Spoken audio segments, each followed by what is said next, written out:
अस्सलामुअलैकुम my kitchen queen's, कैसी हैं आप सब। वेलकम करती हूँ आपको किरण कुकोलॉजी में। तो आज मैं सिर्फ़ और सिर्फ एक माल्टे के छिलकों के साथ आपको बनाना सिखाऊंगी डिश वॉश लिक्विड पेस्ट। जी हाँ, वही माल्टे के छिलके जिनको हम बेकार और फालतू चीज़ समझकर फेंक देते हैं, आज ज़ीरो कॉस्ट के साथ आपके लिए महीने भर का डिश वॉश पेस्ट बनाने लगी हूँ।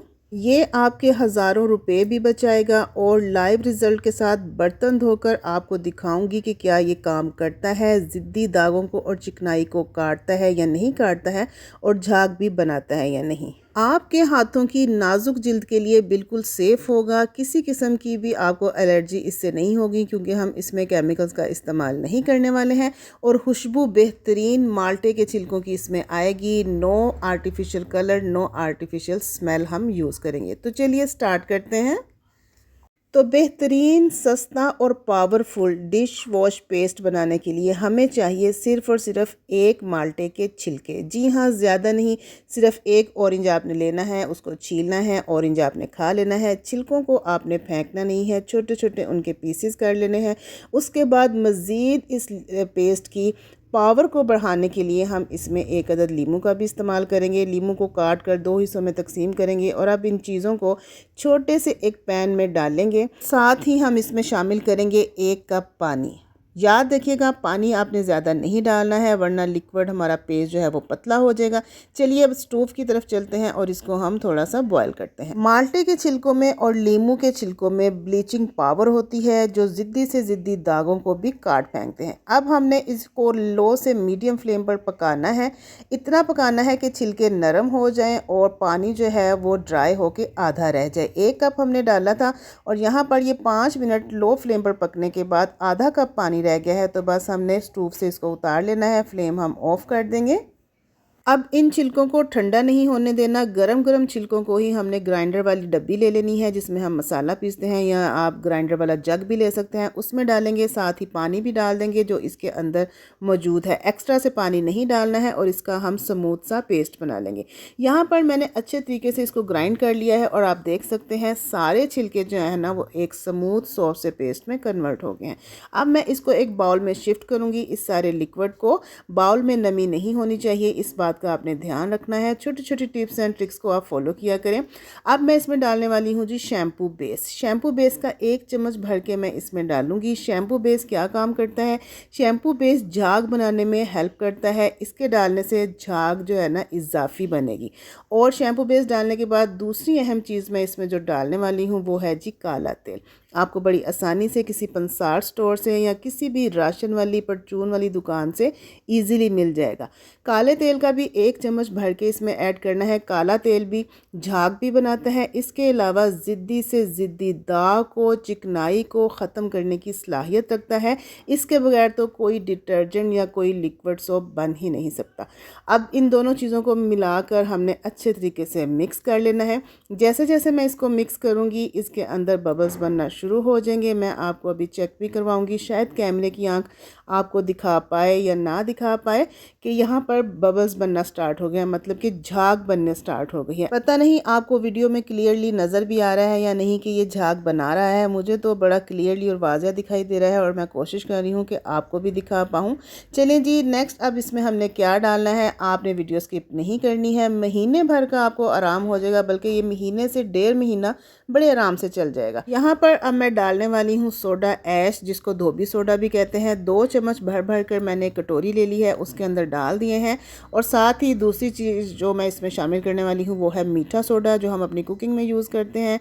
इसमें भी बड़ी पावर होती है। पकौड़ों के लिए इस्तेमाल होता है या चनों को गलाने के लिए इस्तेमाल किया जाता है। ये डालने से मैल, चिकनाई, ज़िद्दी दाग फूल जाएंगे और ऐसे भागेंगे जैसे कि वो थे ही नहीं। ज़्यादा ज़ोर आजमाई लगाकर आपको बर्तन नहीं धोने पड़ेंगे। सोडा ऐश को और मीठे सोडे को अच्छे तरीके से मिक्स करेंगे और इस पाउडर को हमने ऑरेंज के इन छिलकों में वाले पेस्ट में डालकर मिला देना है। अच्छे तरीके से मिक्स करना है। अगर ज़रूरत पड़ेगी तो यहाँ पर मैं थोड़ा सा सोडा और इस्तेमाल करूँगी। मिक्सिंग करने के बाद अगर ये पतला हुआ तो फिर हमें इसमें सोडा डालना पड़ेगा। तो यहाँ पर देखें ये थोड़ा सा रनी है, फ्लोई है। ये वाली कंडीशन, ये वाली कंसिस्टेंसी हमें नहीं चाहिए, हमें थोड़ी सी थिक चाहिए। तो 1 चम्मच मीठा सोडा और 1 चम्मच ऐश सोडा यानी धोबी सोडा मैंने मज़ीद इसमें शामिल किया है ताकि ये थोड़ा सा थिक हो जाए। अब अच्छे तरीके से मिक्स करनी है। मिक्सिंग के दौरान इसके अंदर जितनी भी फुटकियाँ हैं, जितनी भी लम्स हैं, उसको चम्मच के साथ प्रेस कर करके अच्छे तरीके से डिज़ोल्व करना है। कोई भी गुठली इसमें बाकी नहीं रहनी चाहिए। बिल्कुल मुलायम सॉफ्ट सा पेस्ट हमारा बनके तैयार होना चाहिए। तो यहाँ पर आधे मिनट तक मैंने इसको अच्छे से मिक्स किया है। मिक्सिंग कर लेने के बाद इसकी कंसिस्टेंसी मैं आपको चेक करवा दूँ। ये देखिए, अब ये ना तो ज़्यादा सख्त है और ना ही ज़्यादा फ्लोई है, यानी कि ना ज़्यादा पतला है और ना ज़्यादा गाढ़ा है। बस ये परफेक्ट कंसिस्टेंसी है। अगर ये ज़्यादा पतला हो गया तो फिर ये वो असर वो पावरफुल नहीं रखेगा, और अगर ये ज़्यादा सख्त हो गया तो जमने के बाद ये बिल्कुल ईंट और पत्थर की तरह हो जाएगा और आपको बर्तन धोने में थोड़ी मुश्किल पेश आ सकती है। लेकिन आपने इसकी कंसिस्टेंसी पे ख़ास ध्यान रखना है। चीज़ों की क्वांटिटी को आपने एज इट फॉलो करना है। अब इस सारे लिक्विड को जमाने के लिए मैंने एक यहाँ पर ट्रांसपेरेंट बाउल लिया है। उसके अंदर डालकर मैं इसको स्पैचुला की मदद से इवन कर दूँगी। आप कोई सा भी बाउल ले सकते हैं, कोई सा भी बर्तन ले सकते हैं जिसमें आप, यहाँ बर्तन जिसमें धोते हैं ना, जिसमें आप सोप रख के इस्तेमाल करते हैं, आप उसमें भी इसको जमा सकते हैं। तो यहाँ पर इवन कर देने के बाद अब इसको हल्का हल्का सा टैप करूँगी ताकि कोई भी एयर बबल्स हों तो वो निकल जाए। अब इसको 2 से 3 घंटे का रेस्ट देना है ताकि ये जम जाए, सॉलिड हो जाए। अगर आपको जल्दी है तो इसको फ्रीज़र में रख दीजिए। 1 घंटे के अंदर अंदर ये तैयार हो जाएगा और सॉलिड हो जाएगा। तो मिलते हैं आपसे 2 घंटे के बाद। तो जनाब 2 घंटे के बाद यहाँ पर ये बिल्कुल तैयार हो गया है, सॉलिड हो गया है। मैं आपको चेक भी करवा देती हूँ, बिल्कुल एज़ इट परफेक्ट है, बर्तन धोने के लिए तैयार है। तो चलिए इसका लाइव डेमो भी आपके साथ शेयर करते हैं कि क्या वाकई ये खाली खुली बातें हैं या ये वर्क भी करता है। जनाब जब मैंने इसके साथ बर्तन धोए तो मैं हैरान रह गई, तो मैं आपके साथ भी शेयर करने लगी हूँ। यहाँ मेरे पास एक नवा नकोट स्पंज है और साथ साफ़ सुथरा पानी है। अब मैंने स्पंज को गीला किया है और ज़रा सा मैंने इसके साथ ये पेस्ट लगाया है। अब इसको मैं मलूंगी तो देखिएगा कि ये झाग कितनी बनाता है। अब मज़ीद मैंने इसके साथ ये पेस्ट नहीं लगाना है क्योंकि ज़रा से पेस्ट से हमने सिंक भर के बर्तन धो लेने हैं। अब जैसे जैसे इसको पानी टच करेगा तो ये झाग बनाता चला जाएगा। अब मज़ीद हमें इस पेस्ट की ज़रूरत नहीं है, सिर्फ ज़रा से पेस्ट से देखिए कितनी पावरफुल झाग बनाई है। और खुशबू ऑरेंज की और लीमू के छिलकों की इतनी कमाल की आ रही है ना कि मैं आपको वीडियो में दिखा नहीं सकती। कलर हमने इसमें कोई आर्टिफिशियल इस्तेमाल नहीं किया, खुशबू कोई आर्टिफिशियल इस्तेमाल नहीं की। झाग आप देखिए। चले यहाँ पर अब मेरे पास थोड़े से गंदे बर्तन हैं, बाकी बर्तन तो मैं धो चुकी हूँ। किचन मेरा नीट एंड क्लीन है। तो यहाँ पर बच्चों ने स्ट्रॉबेरी खाई थी तो चलें उसको मैं वॉश करने लगी हूँ। आप मेरे हाथ पर देखिए ज़रा पे इंक लगी हुई है। इंक को भी मैंने जो है ना इससे साफ़ किया तो फ़ौरन से जो है ना इस पावरफुल पेस्ट ने उस इंक को भी साफ़ कर दिया। बर्तन आप देखें किस तरह से चमकना शुरू हो गए हैं। और झाग जैसे जैसे इसको मैं पानी में डिप करूँगी और इसको हल्का हल्का सा ऐसे दबाऊँगी तो ये झाग बनाता चला जाएगा। इस ज़रा से पेस्ट के साथ आपके सिंक भर कर बर्तन धुल जाएंगे और ज़िद्दी दाग, चिकनाई, जली हुई कढ़ाइयाँ, जले हुए देगचियों के पेंदे, तवे पे जो कालक होती है उसको भी ये खींच कर बाहर निकालेगा।